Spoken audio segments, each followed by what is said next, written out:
Indian railway finance corporation limited यानी IRFC की बात करें तो स्टॉक के अंदर फ्राइडे को गिरावट थी। इस क्वार्टर टू के रिजल्ट के बाद कुछ संभावना निगेटिव तो बनी है, लेकिन इसके बीच में एमडी मनोज कुमार दुबे का जो बयान निकल कर आया वो बहुत ही जबरदस्त है। क्या कहना है उनको जानेंगे और साथ में डिविडेंड की रिकॉर्ड डेट भी आ गई, उसको भी समझेंगे इस वीडियो के माध्यम से।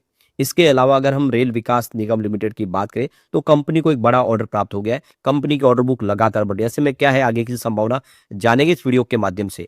लेकिन फ्रेंड्स उससे पहले अगर आप पहली बार हमारे चैनल पे आए तो चैनल को सब्सक्राइब कर दीजिए, एक बेल आइकॉन दबा दीजिए ताकि जब भी नया वीडियो बने पहला नोटिफिकेशन आपको मिले। वीडियो पसंद आए तो लाइक से जरूर कीजिए। चलो फ्रेंड्स वीडियो स्टार्ट करते हैं। मैं हूं आपका दोस्त एसबी दवे और हमारे अपने चैनल ऑनलाइन कमाई में आपका बहुत बहुत स्वागत है। तो सबसे पहले आईआरएफसी के कारोबार की बात करें तो फ्राइडे को आप देख सकते हो कि स्टॉक के अंदर हमने गिरावट देखी है। स्टॉक आप देख सकते हो कि 1% गिरा है और दबाव की स्थिति फिलहाल बनी हुई है। वैसे आप देख सकते हो कि शुरुआत बिल्कुल फ्लैट हुई थी और उसके बाद यहाँ पे स्टॉक कुछ तेजी भी बताने की कोशिश की, लेकिन गिरावट का माहौल बना और आप देख रहे हो कि स्टॉक अंत में गिरावट के साथ में ही इसने क्लोजिंग दी है।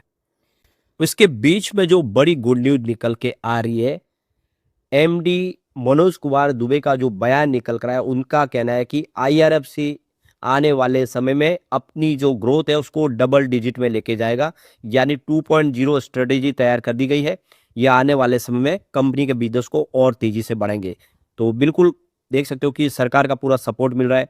इस समय आईआरएफसी जो टैक्स के दायरे से बाहर है।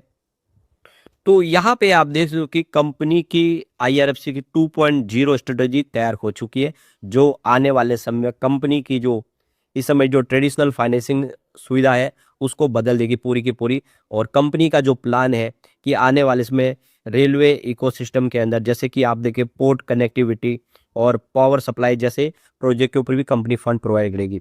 इस समय आप देख सकते हो कंपनी बहुत सारे प्रोजेक्ट के ऊपर फंड प्रोवाइड कर रही है, चाहे वो पावर सेक्टर के लिए हो या फिर रेलवे सेक्टर से संबंधित हो, जिसमें मेट्रो प्रोजेक्ट हो या फिर दूसरे बुलेट ट्रेन के प्रोजेक्ट हो, सबके लिए इस समय फंड प्रोवाइड कर रही है और सरकार का पूरा इस समय सपोर्ट मिल रहा है। इसका जो बिजनेस है बहुत ज़्यादा लो रिस्क वाला बिजनेस है, क्योंकि कंपनी को किसी प्रकार के टैक्स के दायरे से कंपनी सरकार ने बाहर रखी है।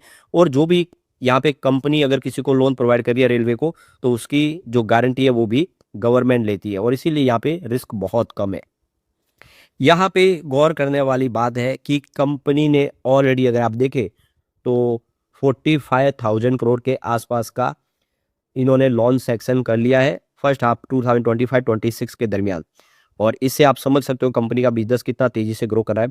कंपनी का जो डिसबर्समेंट टारगेट है वो 30,000 करोड़ के आसपास है, जो साबित कर रहा है कि कंपनी का बिजनेस तेजी से ग्रो कर रहा है और ऐसे में कंपनी आने वाले समय अपने गोल को अचीव कर सकती है।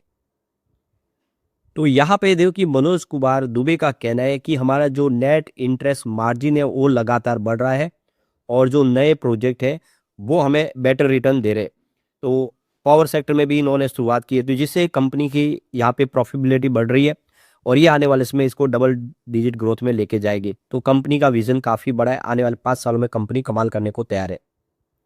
मनोज कुमार दुबे का यहाँ पे जो बयान निकल कर आया उसके काफ़ी सारे मायने हैं, जिसमें उनका कहना है कि हम इस समय पूरे कॉन्फिडेंस के साथ ये कह सकते हैं कि हमारा जो जीरो रिस्क है, यानी कंपनी का किसी प्रकार का कोई रिस्क नहीं है और उनका पेमेंट सुरक्षित है और साथ में उनका प्रॉफिट आफ्टर टैक्स और रेवेन्यू जो दोनों ही लगातार तेजी से ग्रो कर रहे।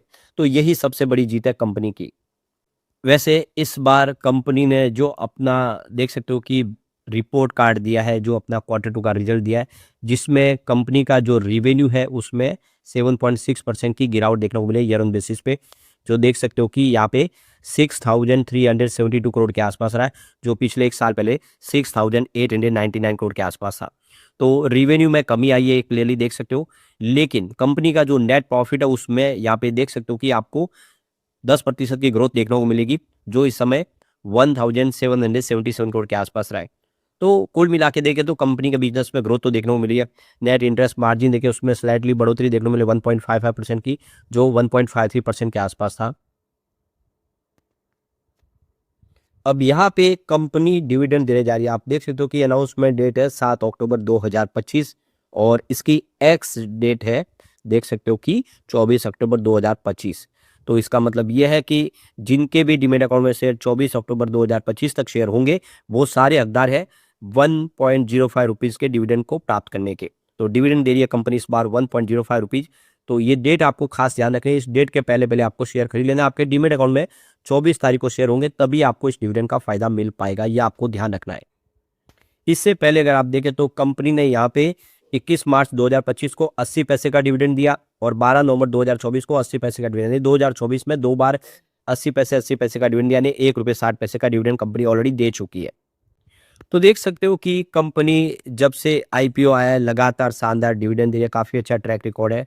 तो आपको भी एक अच्छा मौका है इस डिविडेंड का फ़ायदा उठाने का। आपको ज़रूर डिविडेंड का मौके का फ़ायदा उठाना चाहिए और डेट के पहले आपको शेयर खरीदने की सोचना चाहिए।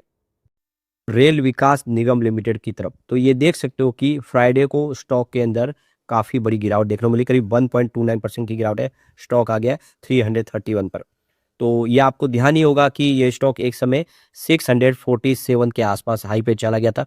जो स्टॉक 647 के आसपास था, वो इस समय 331 के आसपास है। लगभग इसकी कीमत देखें तो आपको आधी होती हुई दिखाई देगी।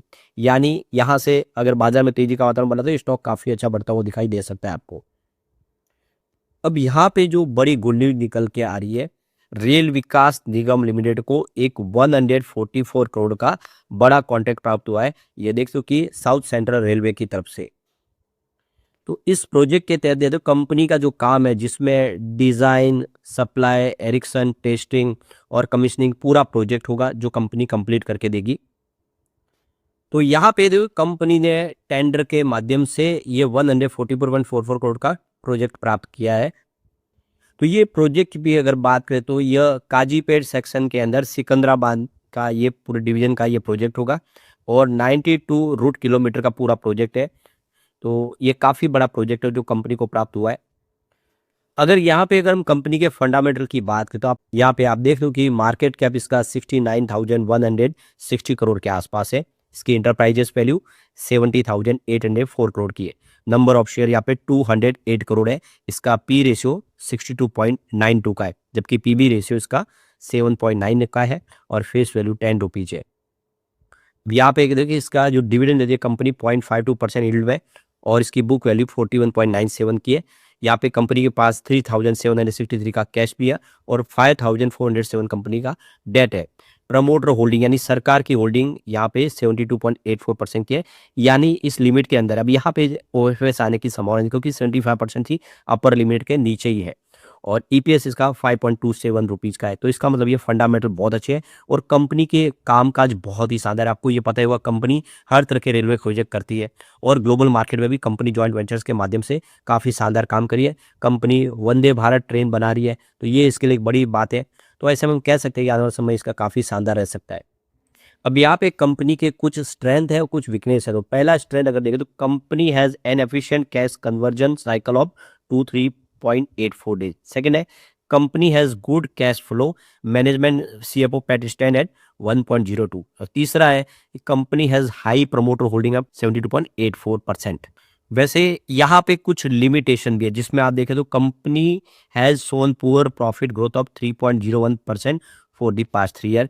Company has shown poor revenue growth of 0.83% for the past 3 year. अगला जो है कि company is trading at high PE of 62.95 और उसके बाद में company is trading at high EV EBITDA of 36.08। तो ये कंपनी की सारी कमजोरियां है, लेकिन ओवरऑल कंपनी की प्रदर्शन बेहतर है और आने वाले इसमें उम्मीद है कि आरविंदर फिर बेहतर करेगा। लेकिन फ्रेंड्स, कोई भी इन्वेस्टमेंट करने से पहले अपने फाइनेंशियल एडवाइजर से एडवाइस ले ले या अपना खुद का रिसर्च करें, क्योंकि मैंने वीडियो आपके एजुकेशनल पर्पज के लिए ही बनाया। वीडियो पसंद आए तो लाइक से जरूर कीजिए और चैनल को सब्सक्राइब कर दीजिए। Thank you friends.